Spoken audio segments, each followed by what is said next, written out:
Y ahora sí, vamos a la columna económica de Leandro Amoretti. Muy buenas noches, querido amigo. Muy buenas noches, Carloncho, y a todos los oyentes. Hoy vengo nuevamente con la columna de economía. Mi nombre es Leandro Moretti.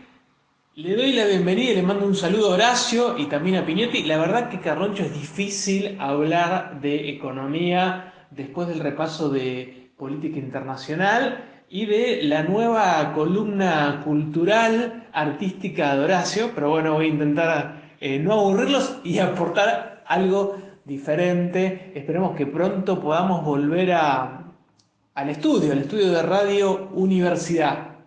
En el día de hoy no los voy a aburrir con números, pero quiero comentar cuáles son las novedades, qué es lo que pasó con el monotributo en la última semana y media, las últimas 2 semanas que generó tanto enojo, tanta desorientación y tan poco entendimiento sobre el aporte fiscal e impositivo a la seguridad social de todas aquellas personas que se vinculan con el sistema formal y con la FIP mediante el monotributo. Nada que ver, Carloncho, con lo que vienen charlando antes, pero bueno, es lo que preparé para hoy y me parece interesante desandar y tratar de aportar elementos para entender esta noticia. Desde ya que claro, yo soy economista, no soy contador, hay muchos aspectos finitos que no tengo el detalle exacto y me parece que tampoco vale la pena que los desarrollemos en la columna. Así quiero, si me permiten, retrotraerme a algunos aspectos históricos y poner en valor el tan odiado monotributo. El régimen del monotributo surge como un régimen de simplificación tributaria, es decir, que intentó en sus inicios y sigue intentando hacerle la vida más simple a aquellos pequeños contribuyentes que tienen un pequeño negocio, que tienen un oficio, una profesión, brindan un servicio de manera de que hagan un solo pago, un pago fijo mensual y puedan planificar sus gastos de una mejor forma. Bueno, surgió allá por el año 1998 bajo esta perspectiva de simplificar e integrar fiscalmente a muchísimas personas. Y recuerdo para aquellos que no fueron nunca monotributistas ni lo son actualmente, que el monotributo integra tres conceptos, es decir, todas las personas que están inscritas en el régimen de monotributo pagan al inicio del mes un monto total que va desde aproximadamente los 2.700 pesos hasta los 19.000 aproximadamente. Y ese monto depende de la categoría definida en función de la facturación bruta, incorpora tres conceptos. Incorpora el impuesto, específicamente sintetiza el aporte a lo que correspondería al IVA y a ganancias. En este caso vamos a hablar del concepto impuesto integrado. Incorpora los aportes a la seguridad social que se subdividen, digamos, en el aporte jubilatorio y en el aporte al sistema sanitario o el aporte para el obra social. Entonces, repito, el monotributo tiene tres conceptos: del monto total que paga cada persona al inicio de mes. Eso integra el impuesto, el aporte jubilatorio y el aporte a las obras sociales. Ahora bien, depende en la categoría en la cual nos encontremos, la ponderación de cada uno de estos componentes difiere. Bueno, en la Argentina ese sistema de pago unificado de estos tres conceptos, en el año 98 se pensaba que iba a simplificar y que iba a facilitar a que muchas personas empiecen a pagar impuestos y también que muchas personas se incorporen al sistema sanitario a través de las obras sociales. Lo que sucede es que el sistema estaba pensado para pequeños contribuyentes, es decir, nosotros tenemos el régimen del monotributo para pequeños contribuyentes y luego tenemos el régimen de IVA y ganancias para medianos y grandes contribuyentes. Lo que sucedió es que el monotributo fue creciendo en cantidad de inscritos, en cantidad de contribuyentes, hasta el punto que hoy en la Argentina hay 4.080.151 monotributistas.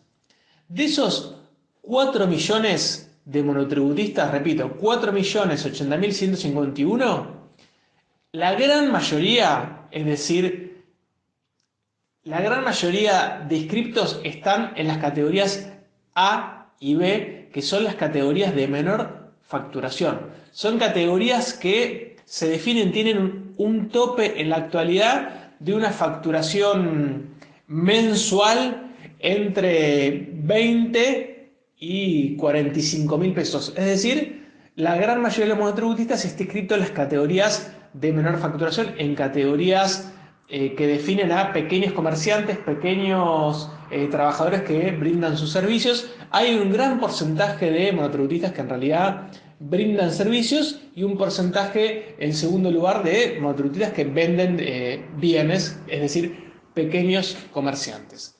Bueno, pero recapitulo, acá estoy planteando algunos datos de cantidad de monotributistas, régimen e historia del régimen. Un dato, escuchen este dato, para poner sobre la mesa la distancia que hay entre lo que aportan los monotributistas a la recaudación general y el nivel de conflicto que generan malas decisiones. De la recaudación del Estado Nacional, solamente el 1,12% es aportado por los monotributistas. ¿Por qué? Porque el monto que yo les decía que pagan los monotributistas integra tres conceptos: impuestos, aporte jubilatorio y aporte a la obra social. Bueno, y la mayoría de los monotributistas están en las categorías A y B, pero dentro de las categorías A y B, es decir, dentro del pago que se hacen para las categorías A y B, el menor aporte es el de los impuestos y el mayor aporte es el jubilatorio y el aporte a la obra social, es decir, al seguro de salud. Es por esto que cuando discutimos monotributo no solamente estamos discutiendo el aporte fiscal, es decir, el pago de impuestos, sino que estamos discutiendo el pago que hacen cada una de esas personas a su jubilación y al sistema de obras sociales. Bueno, pero recapitulo, ¿qué pasó? ¿Qué es lo que pasó en estas semanas? ¿Por qué hubo tanto conflicto? Bueno, sucede que el año pasado, por supuesto por la pandemia, las consecuencias del confinamiento, el gobierno suspendió el pase automático de aquellas personas que se excedieron en facturación del monotributo al régimen general, lo que genera muchas complicaciones. Pongo un ejemplo: un almacén, si se pasa del monto máximo de facturación que le permite el monotributo, automáticamente la AFIP lo pasa al régimen general, con lo cual tiene que pagar todos los meses IVA y tiene que pagar ganancias una vez al año. Bueno, eso para, por ejemplo, un pequeño comerciante o un profesional que se pasa un régimen al otro, la verdad que es perjudicial porque pasa a pagar muchos más impuestos y se le genera una carga, digamos, en las finanzas de su negocio, de su servicio, de la actividad que desarrolle. Bueno, en el año pasado se suspendió ese pase automático del monotributo al régimen general, por lo cual, para ajustar esa situación, en el mes de abril se aprobó una ley que aliviana y que es beneficiosa para la gran mayoría de monotributistas para que no pasen automáticamente al régimen general. Pero también esa ley planteó una actualización de los pagos que tienen que hacer mensualmente los monotributistas, y esa ley se aprobó en abril y recién se reglamentó hace poco, por lo cual el incremento de los pagos que tienen que hacer los monotributistas fue retroactivo al mes de enero, con lo cual se empiojó todo, se generó deuda retroactiva, cosa que para los 4 millones de monotributistas no es para nada simpático. En algunos casos deuda, en algunos casos crédito a favor, pero esto generó mucho enojo.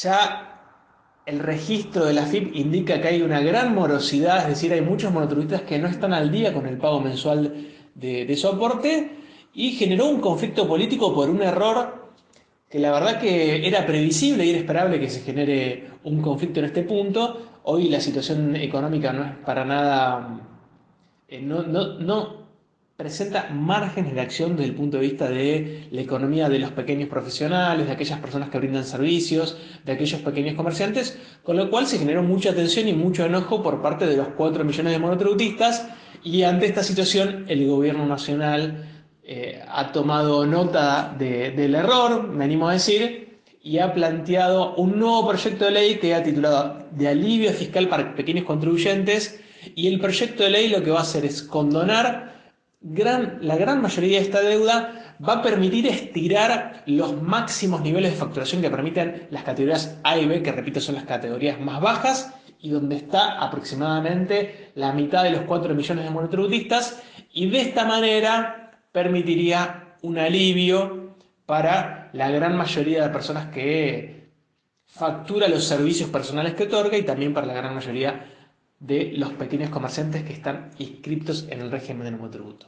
¿Cuál es el costo fiscal de este nuevo proyecto de ley que se va a presentar en la Cámara de Diputados, que todavía no tiene ni media sanción? Bueno, se estima que por esto la AFIP va a dejar de recaudar 17.000 millones de pesos. La verdad que, por supuesto, es mucho dinero, pero no es un monto significativo para las finanzas públicas del Estado Nacional, y es un monto de dinero que le habilita mayores márgenes, le permite sostener los ingresos y sostener las actividades de los monotributistas, que recordemos que son pequeños contribuyentes.